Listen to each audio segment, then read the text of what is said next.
जय हिंद दोस्तों। आप सभी को मालूम है कि ग्रुप डी से रिलेटेड एक वीडियो लेके आते हैं, लेकिन आप सब लोग जानते हैं कि वो वीडियो सबसे ज़्यादा मेहनत करके बनाई गई होती है पूरे यूट्यूब चैनल पर। भले ही कम लोग देख रहे हों, लेकिन जो लोग देख रहे हैं वो सटीक लोग देख रहे हैं। तो आप जानते हैं, सबसे पहले इस वीडियो में हम चर्चा करने वाले हैं आपके कुछ सवालों की, जो आप कमेंट के माध्यम से हमसे सवाल करते हैं और लगे हाथ हम अगली वीडियो में सारी की सारी बात बता देते हैं। और यहाँ पे हम बात करेंगे कि 23 जनवरी से 12 फरवरी तक किस जोन में कितने फार्म डाले जा चुके हैं और लास्ट के 2 दिनों में कितनी स्पीड इसकी बढ़ चुकी है। ओके, और फिर उसके बाद बात करेंगे हम कि अलग अलग वर्षों में क्या हमारी जो है कंपटीशन रहा है हर जगह पे, तो वो सारी बातें हम ध्यान देंगे। तो सबसे पहला काम हम करते हैं यहाँ पे कि आपके कमेंट से स्टार्ट करते हैं। यहाँ पे पहला कमेंट लेते हैं जो आपके लिए ज़रूरी है। यहाँ पे लिखा हुआ है कि शहद, ऐसा कुछ नाम नहीं लिखा है आपने सर। 10th एंड ITI किया है वो, या दोनों रिजल्ट से भर सकते हैं या कोई एक से भर सकते हैं, एंड कोई एक से भरा जाए तो किस में भरें? ओके, कौन सा बेस्ट रहेगा? मैंने ITI में कोपा किया है। भैया आप जानते हो और दुनिया जानती है कि 10th के बाद ITI होता है। सही है। तो आप अगर ITI कर लोगे तो ITI की डिमांड जहाँ पे रहेगी वहाँ भी आपका चल जाएगा, और प्लस 10th वाला तो मिलेगा ही मिलेगा। तो अगर आपके पास ITI है तो आप ITI की डिटेल डालें, वहाँ पे हाई स्कूल की डिटेल अपने आप फिल हो जाएगी। सही है। तो ये आपका जवाब रहा। और यहाँ पे अगला जवाब है, सर गुवाहाटी SC कोटा से फार्म फिल किया है, कुछ बताएं इसके बारे में। तो मैं आपसे बताना चाहूँगा आकाश जी कि आप जो है पीछे इसी वीडियो में डिस्क्रिप्शन में सारे के सारे SC ST, ध्यान देना, SC ST और OBC और जनरल और EWS सबसे रिलेटेड हमने वीडियो बना रखी है अलग अलग। पूरा किस जोन में कितनी सीटें हैं एकदम घटते क्रम में।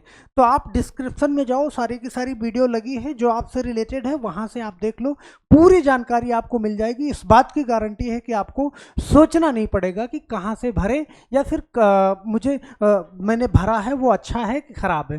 सर मैं गुजरात से हूँ, मुझे गुवाहाटी में कुछ मिल सकता है एग्जाम के लिए। तो भाई आप 2-3 दिन बाद कमेंट करना, बस स्टार्ट हो जाए क्लास तो मैं आपको बताता हूँ। सर आपकी लाइव क्लास कब और कहाँ होती है? प्लीज़ सर रिप्लाई अगले वीडियो में, रिप्लाई का इंतज़ार रहेगा। तो आपको अगले वीडियो में जस्ट ही बता दिया जाएगा कि आपको लाइव क्लास कहाँ पे मिलेगी, और सारी की सारी चीज़ें आपको इन्फॉर्मेशन दे दी जाएंगी। सर क्या वैकेंसी 14 फरवरी तक बढ़ेगी? बिल्कुल नहीं बढ़ेगी, बढ़ने के कोई आसार नहीं है, ना उम्मीद है, ये समझ लीजिए। जो सेंट्रल रेलवे मुंबई से फार्म भरा है, अच्छा वो आप लोगों की बात है। सर एक बार OBC की वीडियो और बना दो। तो भाई ठीक है, हम कोशिश करेंगे कि एक बार और एनालिसिस करके OBC की बना दें, लेकिन इसी वीडियो में आप डिस्क्रिप्शन में जाइएगा, वहाँ पे वीडियो है, आप एक बार देख सकते हैं। और यहाँ पे मैं बिहार से SC कैटेगरी से हूँ, सही है, कहाँ से भरें? तो आप एक बार जाना, वो देख लेना वीडियो आपके लिए। Thanks sir. एनालिसिस CWS, ये सारा सिंह जी बोल रही हैं। सर आधार OTP प्रॉब्लम आ रहा है, तो थोड़ा रुक के भरिए, या फिर जब ट्रैफिक कम हो उस टाइम पे डालिए, तो वो कोई दिक्कत नहीं आएगी। यहाँ पे देखो बहुत सारे लोग निगेटिव कमेंट वाले भी मिलते हैं, फर्जी वीडियो क्यों बनाते हो? भाई फर्जी वीडियो नहीं, आपको फर्जी लगती है तो मत देखो। चलो अब हम बात करेंगे यहाँ पे कि 23 जनवरी से 12 फरवरी के बीच में टोटल कितने फार्म फिल कर दिए गए हैं। तो हम आपसे ये कहना चाहेंगे कि लास्ट के 2 दिन में आप ये देख पाओगे डाटा कि कितनी स्पीड बढ़ गई है। सही है। ये डाटा हम 12 फरवरी तक की बात कर रहे हैं। यहाँ पे दिल्ली NR जहाँ पे सबसे ज़्यादा सीट है, वहाँ पे फार्म की संख्या 5 लाख प्लस हो गई है। 5 लाख प्लस, आप जानते हैं हर सेकेंड ये डाटा बदल रहा है। तो मुंबई की बात करें, यहाँ पे 4672 पोस्ट के लिए ये पीछे लगा हुआ है, दूसरे नंबर पे है यहाँ पे। तो लास्ट के 3 दिनों में 2,10,000 फार्म भरा गया है, और ये टोटल संख्या 4,80,000 पहुंच गई है। अब हम अगले जोन की बात करते हैं, मुंबई सीआर की बात करते हैं। तो यहाँ पे आप एक बार देखना ध्यान से, मुंबई सीआर में 3244 पोस्ट के लिए लास्ट के 3 दिनों में 1,20,000 फार्म पड़ चुका है। तो यहाँ भी संख्या 3,10,000 के क्रॉस हो गई है। सबसे आपको भरोसेमंद ये डाटा आपको दिखेगा। यहाँ पे चेन्नई की बात करते हैं, 2694 में 1,60,000 और लास्ट के दिनों में 1 लाख फार्म आ गया 3 दिनों में, तो 2,60,000 प्लस। यहाँ पे गुवाहाटी की बात करें 2,48,000 पदों के लिए 1,25,000 पहले, दूसरे चरण में 75,000, 2 लाख प्लस। प्रयागराज की बात करें, यहाँ भी फार्म की संख्या 2 लाख प्लस है। कलकत्ता में 1817 पोस्ट के लिए यहाँ पे आप देखो फार्म की संख्या 1 लाख प्लस हो चुकी है। तो गुवाहाटी और प्रयागराज ये दोनों, जैसे मुंबई यहाँ पे आप देख पा रहे हो कि दिल्ली और मुंबई दोनों आगे पीछे चल रहे हैं, वैसे ही गुवाहाटी और प्रयागराज दोनों लगभग, क्यों? क्योंकि यहाँ पे सीटें लगभग सेम है, थोड़ा सा कहाँ पे गुवाहाटी में ज़्यादा है। तो कोलकाता या सीआर 1,44,000 आप जानते हो, यहाँ भी 1,05,000 के प्लस है डाटा। सिकंदराबाद की बात करें तो यहाँ पे 1,60,000 प्लस पहुँच चुका है डाटा। और जबलपुर की बात कर रहे हैं हम यहाँ पे, तो 1614 पोस्ट के लिए 98,000 पहली शिफ्ट में पड़ा और दूसरे शिफ्ट में 62,000, टोटल 1,60,000 फार्म जबलपुर। जयपुर की बात करें तो 1433 पोस्ट के लिए यहाँ पे आप देख पा रहे हो 1,40,000 फार्म लगभग पड़ चुका है। गोरखपुर 1370 पोस्ट के लिए यहाँ पे 1,35,000 फार्म पड़ चुका है। बिलासपुर की हम बात करें तो यहाँ पे आप देख पा रहे हो कि 1,30,000 फार्म बिलासपुर में आ चुका है। हाजीपुर की बात करें तो 1251 पोस्ट के लिए यहाँ पे टोटल डाटा 1,20,000 पहुँच चुका है। भुवनेश्वर की बात करें तो यहाँ पे डाटा ये लगभग 90,000 पहुँच चुका है 964 पदों के लिए। और सबसे कम पद वाले हुबली में अगर हम बात करें तो यहाँ भी ये डाटा 54,000 मतलब 55,000 प्लस पहुंच चुका है। लगभग ये 60,000 इसको मानिए, यहाँ पे थोड़ा कम अंकित हो गया है, 60,000 से भी ऊपर है सिर्फ और सिर्फ 503 पदों के लिए। तो मैं आपसे यहाँ पे ओवरऑल ये बताना चाहूँगा कि आवेदनों का अनुपात जो है लगभग अभी तक हम बात करें तो 152 आवेदन, मतलब एक सीट के लिए 152 आवेदन अभी प्राप्त हो चुके हैं। 152 आवेदन।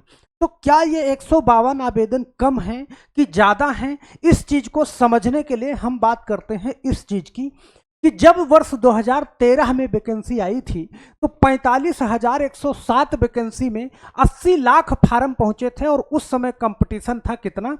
177।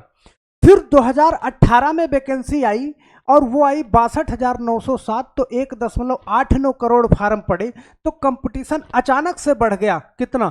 301 सीट के लिए। और फिर 2019 में 1,03,739 पदों पर 1.15 करोड़ फार्म पड़े, तो वो कंपटीशन फिर से गिर गया कितना? 1,10,000। तो 2025 में 32,438 पदों के लिए लगभग संभावना है कि 1.2 करोड़ फार्म आने ही आने हैं। क्यों? क्योंकि अभी तक आप जानते हो कि 50 लाख फार्म आ चुका है। तो 50 लाख फार्म लगभग आ चुका है। अब आपके पास यहाँ पे सिर्फ और सिर्फ अगर 12, 8, 20 और 2, 22 मतलब अंतिम के 10 दिन बचे हुए हैं, तो आप कितना अनुमान लगा सकते हैं? और आप भी जानते हो कि यही अंतिम के 10 दिन हैं जब फार्म बहुत तेजी से भरा जाता है। अब आप देख पा रहे हो यहाँ पे 2025 में अगर ये संख्या 1.5 करोड़ पहुंचती है तो फिर पर सीट कंपटीशन लगभग 462 पहुंच जाएगा। तो हमारा अंदाजा यही है कि बहुत अगर स्पीड से फार्म आया तो कहाँ तक पहुंचेगा? 150 पहुंचेगा, क्योंकि लास्ट का अब आपके पास कितना टाइम बचा है? 10 दिन बचा है। लेकिन इस 10 दिन में एक दिन ऐसा भी हो सकता है, एक दिन में 10 लाख फार्म आ सकते हैं। आप जानते हैं, अभी आपने पीछे डाटा में ये नज़र आ रहा होगा कि एक दिन मतलब पिछले लास्ट के 2 से 2.5 दिन का डाटा ये रहा, पीछे बहुत कम था, अचानक से 2-3 दिन में ये संख्या तेजी के साथ बढ़ गई और अब 10 दिन बचा है तो हर कोई फार्म भरने की होड़ में शामिल होना चाहता है। अब आपको भी विलंब नहीं करना है, आप फटाफट से निकल करके अब फार्म भर दीजिए, क्योंकि लास्ट के 2 दिनों में आप जानते हो कि सर्वर की प्रॉब्लम रहती ही रहती है। तो अगर आपके मन में भी कोई भी सवाल है, जिस तरीके से यहाँ पे मैंने आपके कमेंट को लिया है, इसी तरीके से हर वीडियो में हम कमेंट लेते हैं, या फिर आपको किसी स्पेशल टॉपिक पे वीडियो चाहिए, आपकी कोई क्वेरीज है, तो आप मुझे कमेंट बॉक्स में कमेंट करके जरूर बताएं। तो बस मेरे दोस्त, आज के लिए सिर्फ इतना ही। अगर चैनल पे नए हैं तो चैनल को एक बार सब्सक्राइब जरूर कर लीजिएगा, जाते जाते वीडियो को लाइक करना बिल्कुल नहीं भूलिएगा। जय हिंद।